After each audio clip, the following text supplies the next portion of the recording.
10 गो आवेले। पता नहीं के तना लइकन के राकेले। देखा तानी ता 10 गो आवेले। इ त पैसा पर मरे वाली हई शिवम के दिलवा तोरे वाली। उ कोमलिया उ कोमलिया उ त कोमलिया रे। उ कोमलिया उ कोमलिया उ त कोमलिया रे।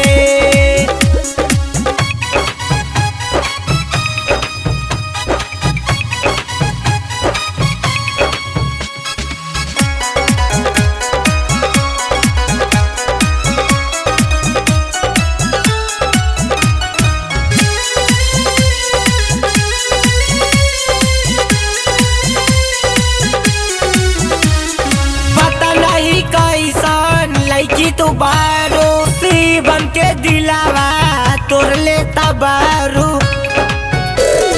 पता नहीं कैसन लइकी तू बारू शिवम के दिलावा तोर लेता बारू।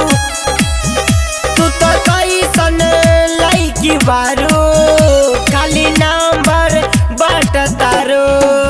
सुन कोमल गे सुन कोमल गे सुन कोमल गे सुन कोमल गे सुन कोमल गे माल लेला हमार कहना गे।